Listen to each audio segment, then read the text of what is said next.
આણંદ જિલ્લાની ખંભાત નગરપાલિકાનું લાખો રૂપિયાનું વીમા કૌભાંડ સામે આવતા ખળબળાટ મચી જવા પામ્યો છે।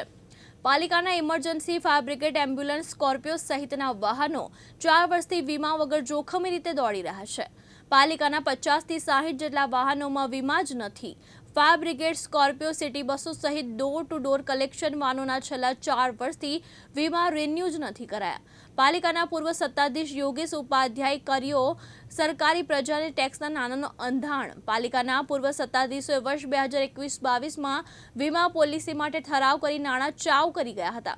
છેલ્લા વર્ષ 2021 બાદ પાલિકાના વાહનોના વીમા રિન્યુ કરાયા નથી। કરોડો રૂપિયાના વાહનો પાલિકાએ ખરીદ્યા હતા, આજે ધૂળ ખાઈ રહ્યા છે।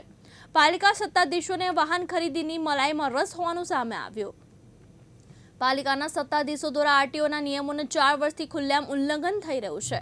પાલિકાના emergency fire brigade ambulance Scorpio સહિતના વાહનો 4 વર્ષથી જોખમી રીતે દોડી રહ્યા છે। પાલિકાના ઇમરજન્સી વાહનોમાં કોઈ જાનહાનિ અથવા અકસ્માત થશે તો જવાબદાર કોણ તેવા વેધક સવાલો સામે આવ્યા છે। હું Krunal Patel, in-charge chief officer Khambhat નગરપાલિકા। સર, ખંભાત નગરપાલિકા પાસે કુલ કેટલા વાહનો છે? વાહનો અલગ અલગ ડિપાર્ટમેન્ટ નથી તો ઘણા હશે, એક્ઝેક્ટ આંકડો નથી મારી પાસે। સર, ખંભાત નગરપાલિકા પાસે ઇમરજન્સી સહિત અન્ય ઘણા બધા વાહનો અત્યારે કાર્યરત છે, તો એમાં ઇન્સ્યોરન્સ રિન્યુ નથી કરાવ્યો, શું કહેશો? બસ આશરે 7-8 દિવસ પહેલા કારોબારી સમિતિમાં ઠરાવ થયો છે। અત્યારે અમે કોટેશન મંગાવવાની પ્રક્રિયામાં છીએ।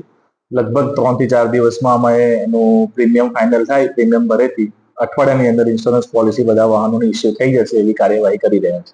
સર, ખંભાત નગરપાલિકામાં ફાયર વિભાગની જે સ્કોર્પિયો ગાડી છે, જેમાં આપ અને નગરપાલિકાના પ્રમુખને બધા સત્તાધીશો જે અવર જવર કરે છે, એનો 2021 થી ઇન્સ્યોરન્સ નથી, શું કહેશો?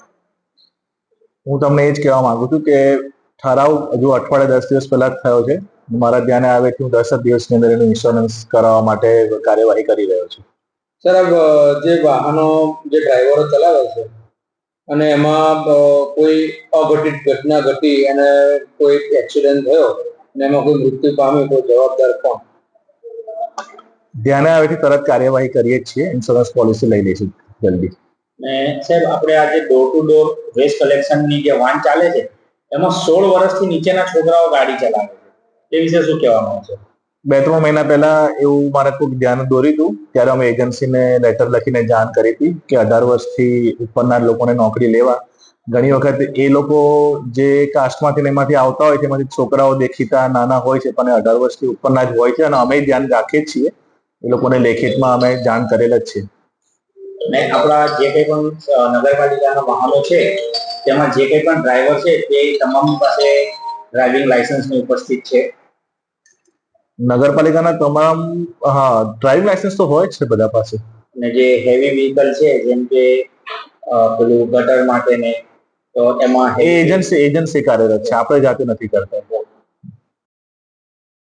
ભાવિન ડાભી, દિવ્યાંગ ન્યૂઝ, ખંભાત, આણંદ।